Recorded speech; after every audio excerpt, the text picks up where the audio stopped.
कल को हर शख्स खड़ा हो जाएगा कि जी कानून को अपने हाथ में लेगा और यही रवैया रखेगा जो कल इन्होंने किया। इंशाल्लाह आपको हम एग्जाम्पल सेट करेंगे कि कानून सबके लिए बराबर है, चाहे वो ऑफिसर हो, मेरे पे भी सेम कानून होता है, वकील पे भी सेम कानून लागू होता है। एक्सप्रेस डिजिटल में हैदराबाद से मैं हूं दानिश नफीस। आमतौर पर देखा गया है कि पुलिस की जानिब से कानून की खिलाफ वर्जी करने वालों के खिलाफ कार्रवाई की जाती है और इस कार्रवाई के नतीजे में गिरफ्तार मुलजिमान को सजाएं दिलवाने के लिए वकला बिरादरी अदालतों में कानून की तशरीह करती है। लेकिन हैदराबाद में एक अनोखा वाकया हुआ। वकला की तरफ से एसएसपी हैदराबाद के दफ्तर का घेराव किया गया। ये घेराव एक FIR जो वकील की गाड़ी पकड़ी गई थी उस पर दर्ज की गई थी, जिसके खिलाफ ये तमाम एहतिजाज हुआ। तमाम दिन एहतिजाज जारी रहने के बाद रात गए तकरीबन 4 बजे से 5 बजे के दरमियान DIG हैदराबाद तारिक रज़ाक दारेजो ने वकला से जो है मुज़ाकरात किए और ये मुज़ाकरात इस नतीजे पर कामयाब हुए। इस वकील अली रज़ा बुज़दार की जो गाड़ी जो तहवील में ली गई थी बिटाई नगर पुलिस ने, उसे रिलीज कर दिया गया और वकला की तरफ से ये दावा किया गया है कि DIG ने यह भी यकीन दहानी करवाई कि SSP हैदराबाद जो उनका मुतालबा था वकला का, SSP हैदराबाद फारूक लंजार का भी तबादला किया जाएगा। जिसके बाद वकला तो अपने घरों पर चले गए एहतिजाज खत्म करके, लेकिन इसके दूसरे दिन ही मुख्तलिफ DSPs और थानों के SHOs जिन्होंने मोरल डाउन होने का जवाब पैदा करते हुए एहतिजाजन थानों पर काम करने से इनकार कर दिया और तमाम अपनी एक माह की रुख्सत की दरख्वास्तें लेकर SSP हैदराबाद के दफ्तर में जमा हो गए।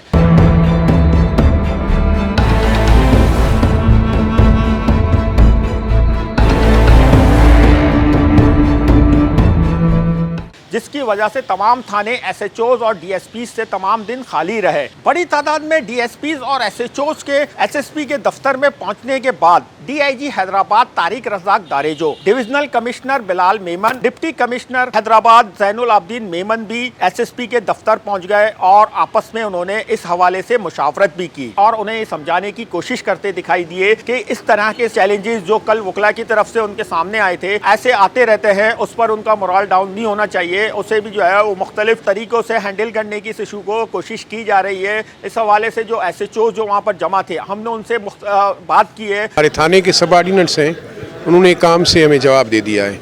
ना मोबाइल अफसर कोई काम कर रहा है, ना IO किसी जगह पे जा रहा है, तो इस माहौल में अकेला SHO तो कुछ नहीं कर सकता ना। 24 घंटे के एक मुलाजिम है और आवाम से हमारा डायरेक्ट रब्ता और ताल्लुक़ रहता है। ऐसे हालात में जो कि पुलिस की नौकरी करना इंतहाई मुश्किल हो गई है, तो इसके लिए हम अपने अफसर के साथ और इज़हार यकजहती के लिए आए और हमने इसलिए अपनी दरख्वास्तें एहतिजाजन छुट्टी के लिए दी। सिविल निज़ारों के साथ अगर ये वकला जाएंगे तो वहाँ पे क्या असर करेंगे? DHO के साथ क्या होगा? जितने भी ज़िले अजला के जितने भी सरबराह हैं उनके साथ ये क्या असर करेंगे अगर यहाँ पे इस तरह के कार्रवाई करेंगे? तो बेहतर ये कि ये वकला गर्जी जो है कम अज़ कम बंद होनी चाहिए, अकॉर्डिंग टू लॉ चलना चाहिए। SHOs का ये मौक़िफ़ किसी हद तक दुरुस्त भी है। आम जो अफराद हैं, शहरी हैं, उनमें भी एक ये तासुर पाया जाने लगा है कि जब वकला की तरफ से एक सिर्फ कार का जो ब्लैक शीशे और फैंसी नंबर प्लेट के हवाले से तहवील में ली गई और मुकदमा दर्ज किया गया, जबकि पुलिस की जानिब से इस हवाले से मुख्तलिफ औकात में कार्रवाइयाँ की जा रही हैं, आम शहरियों के खिलाफ मुकदमा दर्ज किए जा रहे हैं, ताहम उनकी गाड़ियाँ नहीं छोड़ी जाती बल्कि उन्हें अदालतों से रुजू करना पड़ता है, जिसके बाद उन्हें अपनी गाड़ियाँ जो है वो वापस मिलती है मुख्तलिफ नौयत के जुर्माने आयद करने के बाद। वकला की तरफ से जो एहतिजाज किया गया है उसके हवाले से DIG हैदराबाद तारिक रज़ाक दारेजो का कहना है कि आला क़यादत जो है वकला की, उनसे जजेस जो है उनसे भी हम राब्ते में हैं और इस इशू को कानून के मुताबिक हल किया जाएगा। हम जो 2 इदारे हैं जो कि कानून को रिप्रेजेंट कर रहे होते हैं, हमारे लिए हमने अपने आप को एक आला मिसाल के तौर पर पेश करना है पब्लिक के लिए। अगर हम ही जो है कानून को तोड़ना शुरू कर देंगे तो लोग तो वैसे ही चाहते हैं कि कानून ना हो। अगर हमारी गलती होगी, कोताही होगी, तो अगर हम पीछे हटने में हमें पुलिस को कोई वो नहीं है। अगर हमारी कहीं गलती होगी तो हम बिल्कुल उनको सॉरी कहेंगे। वकला की जानिब से जिस SSP हैदराबाद फारूक लंजार के खिलाफ कार्रवाई की गई है, उनका कहना है कि वकला को हमने मुख्तलिफ औकात में इस FIR के अंदराज के बाद राब्ते किए और उनसे ये दरख्वास्त करते रहे कि अगर उन्हें किसी किस्म का कोई खदशा या एतराज़ है इस मुकदमे के हवाले से तो वो आकर हमसे बैठें, बातचीत करें, हम अगर उनकी कोई एतराज़ है उसको दूर करेंगे। इस तरह का प्रेसिडेंट है जो कि बहुत ही ख़तरनाक प्रेसिडेंट है। कल को कोई शहरी किसी चीज़ से मुतमईन नहीं हो, वो आके उस जगह पर उस इदारे पे हल्ला बोल दें, आपके प्रेस क्लब पे हल्ला बोल दें, आपको कैसा लगेगा?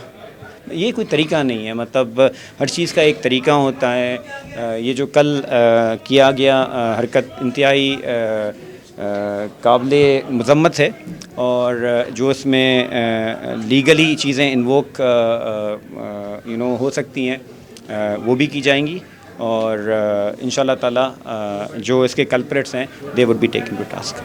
बज़ाहिर तो दरख्वास्तें लेकर आने वाले SHOs और DSPs को DIG और SSP ने जो है वो समझा बुझाकर उनको भेज दिया है और उन्हें ये यकीनदानी कराई गई है कि कानून के मुताबिक जो है वो जो खिलाफ वर्जी देखने में आई है उसके हवाले से जो जिम्मेदार होंगे उनके खिलाफ कार्रवाई की जाएगी। लेकिन अब ये देखना यह है कि पुलिस के आला अफसरान क्या वाकई अपने मातहत अफसरान को ये जो कराई है यकीनदानी उस पर अमल दरामद कर भी सकते हैं या फिर वकला के तरफ से जो है अब तक जैसे कि हमने देखा है कि किसी किस्म की कोई कार्रवाई पुलिस की तरफ से नहीं की गई है या उसी तरीके से इस मामले को जारी रखेंगे।